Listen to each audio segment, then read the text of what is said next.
These behavior patterns, or archetypes as Jung called them, help us quickly and comfortably size up other people. I'm Luke Skywalker. I'm here to rescue you. Even at the movies, once we've identified someone as an archetypical hero, we can better predict his behavior. When we see a movie like Star Wars, we're already right there. There's that immediate connection with the various characters in the movie.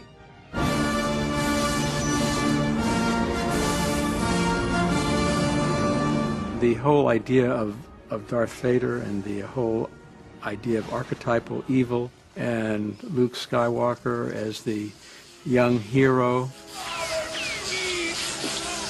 these are mythological themes. That's what attracts us to going to movies.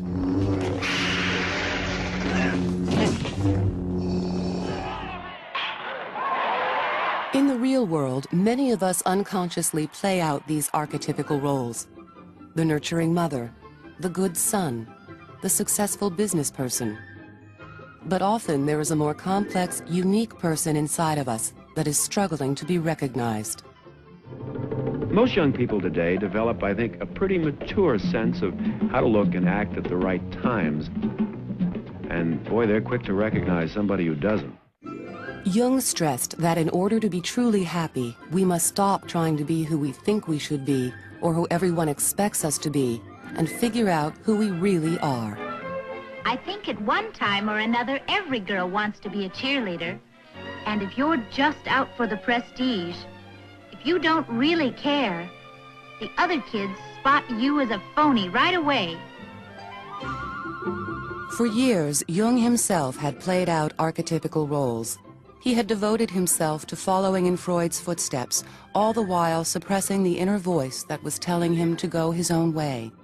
After his many years of soul-searching, Carl Jung had found his true self.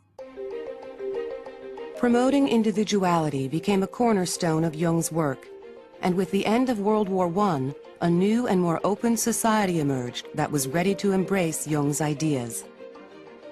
When he first published his theories in 1921, the book was an immediate international bestseller. In Psychological Types, Jung offered a system that would help people better understand different personalities and appreciate the qualities that make each of them unique. He coined terms like introvert and extrovert and explained how someone who is shy thinks differently from someone who is outgoing. Jung called this process of identifying and labeling different kinds of personalities typology.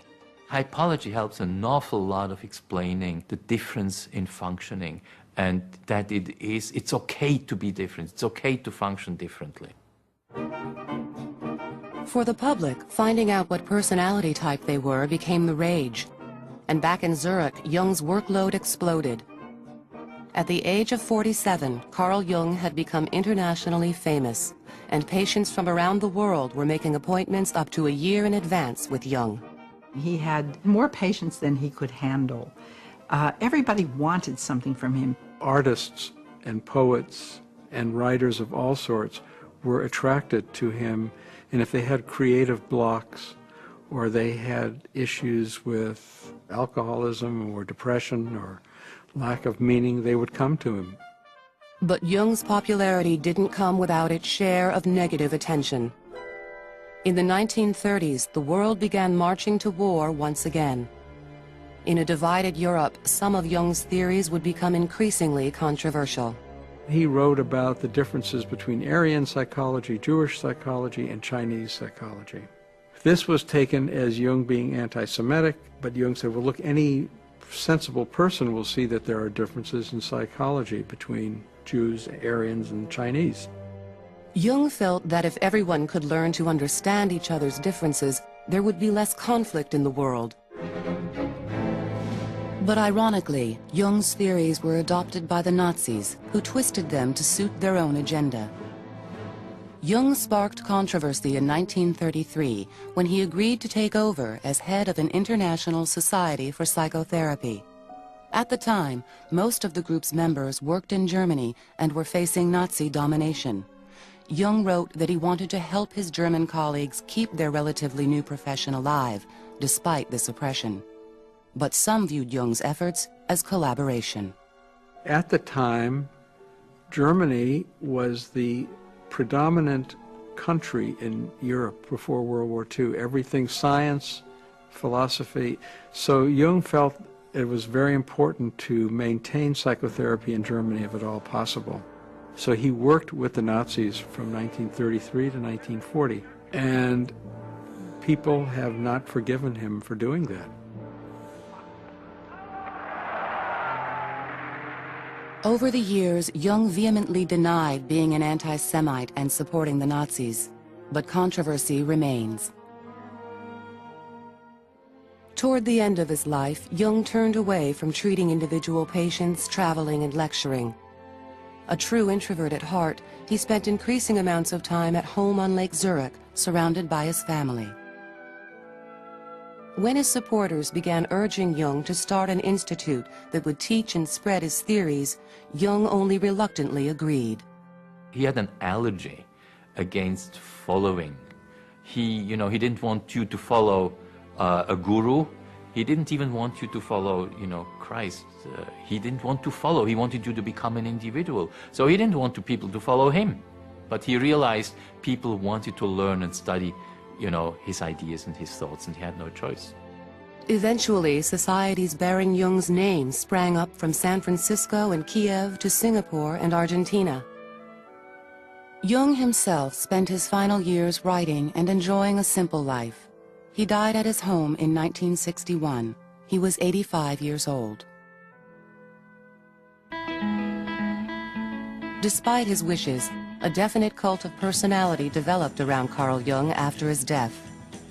With the age of flower power and hippies came a whole new generation that was captivated by Jung's message, which included terms like Age of Aquarius and New Age. The New Age, he meant, in the most basic terms, after the end of the Second World War, new ways of thinking, new possibilities for society. He felt that politics was evolving, that the relationship between men and women was evolving.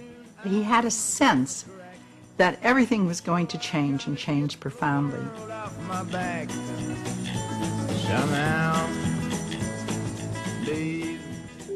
More recently, Jung's original work with personality types led to perhaps his most enduring and practical legacy, the Myers-Briggs test. This tool helps schools offer career guidance, and it enables corporate America to better match an employee to a specific job. It took American pragmatism to basically put his theory into a test, the Myers-Briggs typology test. And it's the most used test in the United States. Every year, more than 1 million people take that test to find out, how do I function?